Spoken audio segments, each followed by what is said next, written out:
don't have to have all flash sitting in the DR, just sitting idle over there. Okay? And then when we see a tiered architecture for your customers, this is what we normally see. You have tier 3 for tape or disaster recovery. What we are saying is you can take a snapshot and do a DR, just replicate your data from the snapshot itself and do a cloning also. So your test and development can be taken care by clones itself. This is again snapshot based cloning. It is not the exact replica of your data. So it is a snapshot based cloning we do. Your test and development, you can get it from here itself. So completely unique technology in itself. Resiliency wise, we support 6-9 support. So we are the maximum resiliency we give. We give 3 disk failure protection. So in any case, in a standard RAID configuration, you get 2 disk failure protection. We are giving 3 drive failure protection with by default array. So any array and every array what we support gives 3 drive failure in a RAID group. By default protection that way. Absolutely everything is integrated in the software itself. So operating system will have snapshot, cloning, clean provisioning, compression, deduplication, replication, encryption at rest, everything is as a part of the operating system.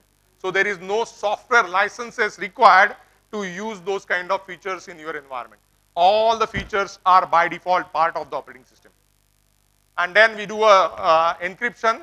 So basically you can select a volume and you can enable the encryption without having any impact to your performance. Absolutely no extra hardware required for enabling this encryption at your customer's environment. Arrays or the product lines, we have 1,000, 3,000, 5,000, 7,000 and 9,000. The basic difference here is we are talking about is we talked about IOPS. So every array, every box, every system will be related to some IOPS number, which is not possible in a traditional approach. So day 1, you will get this kind of IOPS. We are talking about 35,000 host IOPS. We are talking about 90,000 host IOPS, 120,000, 230,000, 300,000 host IOPS on day 1, irrespective of your capacity. You can start as small as 11 TB, you can go up to 1.4 petabyte, your IOPS remains same. Okay, there is no impact because of that capacity onto your IOPS. There is absolutely no impact. And then if you take to the next level, my IOPS remains same for my hybrid also. Basically my CPU memory remains same, IOPS remains same at that time. The only difference is I'm using NLSAS drives for this, I'm using 3D NAND drives for all flash arrays. That is what the difference is. Now the second component of it, everybody says okay, the technology is good, what about the support? Okay, because that is again a major component in any of the infrastructure for the customers. So what we do is every array of Nimble will have something around 30 million to 100 million software sensor data into it. It is again part of the operating system, and you name it, anything and everything we capture that. Your CPU utilization, your block size, your voltages, your fan speeds, anything and everything becomes part of the software sensors. And then we collect those software sensors every 5 minutes from you. So basically how much data we collect? We collect almost equal to the stars of the universe. Every 4 hours, we are collecting almost trillion of your data. Okay, from all the arrays which is there installed in the. So basically what we do is all the arrays sending that data every 5 minutes to my big data analysis engine at the back end. Okay, every 5 minutes I am sending that data at the back end, and then I am analyzing your data which is there sent by just checking whether 5 minutes back what was the data, now what is the data. If there is abnormality, I open up a case. As simple as that. Okay, so we are more proactive than a traditional approach, guys. We are having big data analysis sitting at the back end, understanding the logs which are coming from the customer's environment. That gives me major advantage. We are more proactive. We are not asking for any logs from any time. So in case customer faces an issue, we are not asking for any logs. We have all the logs with us all the time. We don't have L1, L2 engineers, we have always L3 engineers. I know your environment better when we have seen your environment. So basically before you calling to the support guy, he will have all the logs with him, instead of asking you the environment later on and then understanding your environment.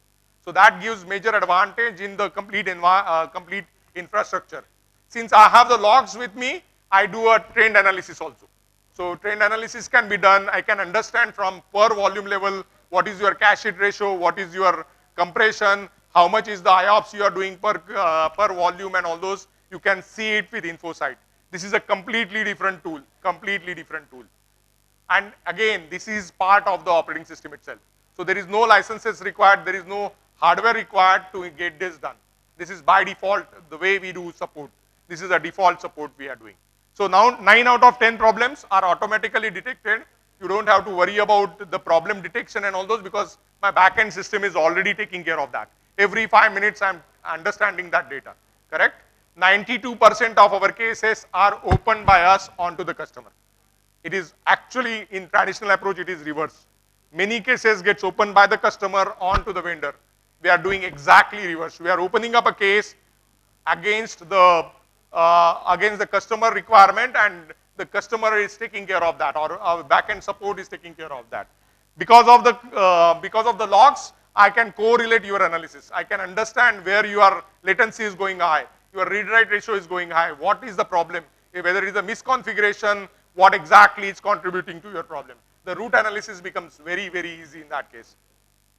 And then we are going beyond storage. So basically what we are doing is we are going beyond storage in the sense that, okay, we will be coordinating with vCenter, the VMware vCenter, and we can understand which VM is showing high latency, which VM is showing latency because of what? The storage, because of the host, because of the network, exact correlation of it.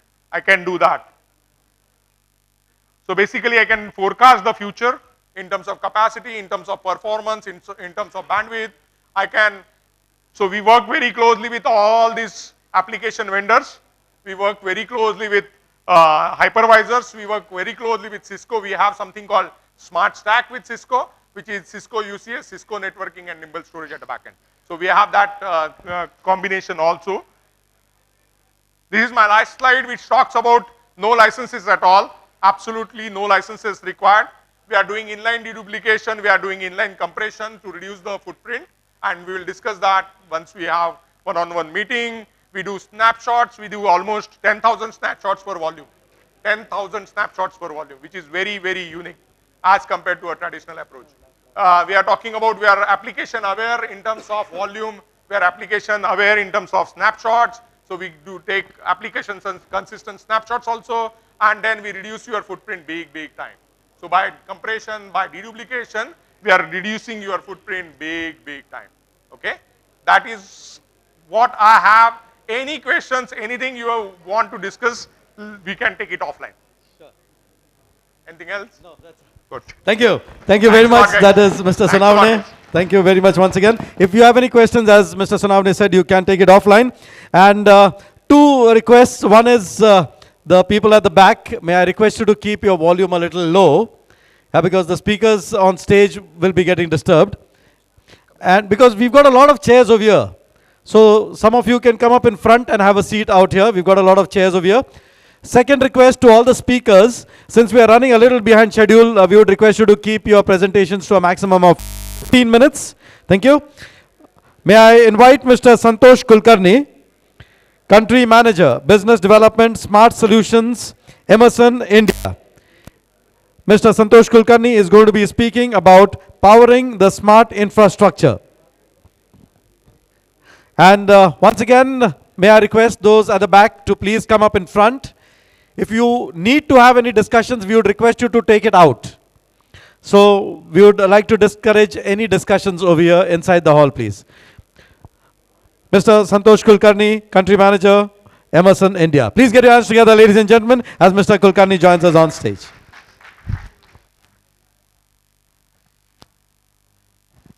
Good evening, everyone. And I will strictly stick to the 15-minute timeline given. That is, I will assure you before I start. So first of all, thanks for joining in good numbers. It really helps us. It encourages us. It also, we have a stall behind. Most of the people have visited the stall where we have our smart solution. What I'm going to talk about is displayed. The demo unit is already on and a live unit is available. I request you all to have a look at it once this presentation is through. before you move on for dinner.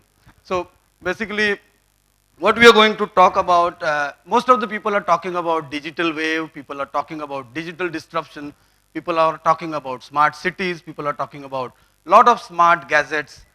What exactly happening at the end of the day is lot of data is getting generated and lot of information is coming in the multiple forms. Lot of surveys are happening, lot of people are going online, they're being tracked what exactly people are doing, lot of analytics, lot of other stuff that is being continuously monitored. So even now what is happening is IT is not only a small department. At some of the organizations, you take the e-tailing kind of organizations, IT is actually driving the business. And that is where what we are finding out is lot of IT devices, a lot of new generation things that are getting into the smaller organizations also. And that is where we play a role. And we thought we will, the people like you who are system integrators, who are into selling the servers, selling the networking devices, selling softwares, we thought it is a right platform to connect with you all, where we will talk about the place where you house all these IT equipments. So coming to the smart solutions, we call it as an intelligent integrated data center solutions for the small server rooms and network hubs. We start from 1 rack, we go up to 8 racks, and in the multiples of that, we will cover that. So most of the people, when we talk about, they have a lot of data, they have a lot of servers, they have a lot of networking devices, but they have a small server room. Maybe someone is having a 6 rack server room. He's not been able to afford to go for someone like a consultant, like what a large data center people can go in for. Now what happens is, they are always worried. These are the reports what we have got, or the feedbacks what we have got from the people. Maybe more than 100 small, this 1 to 10 rack data center people we have surveyed, and this is the feedback we received. So we have tabulated that in the form like, can I have the same kind of infrastructure that a large data center is having? See, there is one of the challenge that most of the server selling partners they are facing is movement of smaller SMB kind of segments into the cloud. So a lot of people think that cloud is providing them a good data center facility. So can they get it in a smaller scale? That is most of the people do want to know. They also want to know whether my infrastructure, can it be cost effective? Can it be replicated? A lot of people have multiple offices. Now you look at the infrastructures are coming in cities like Gurgaon, Bangalore, Hyderabad, Mumbai, Pune. So multiple cities are covered. People want to know whether I can replicate. Sometimes business is growing fast. People want to know whether they can add the infrastructure very fast. Those are the kind of questions they have. Or they also want to know whether technology is, can they have the technology kind of advantage like big organizations that get basically. Or you talk about, they want to know whether the solutions that they are implementing, are they easy to implement? Do they need special people or special skills to their staff to be added? Those kind of questions they ask. So we are going to answer most of them today. So there is also a lot of you have the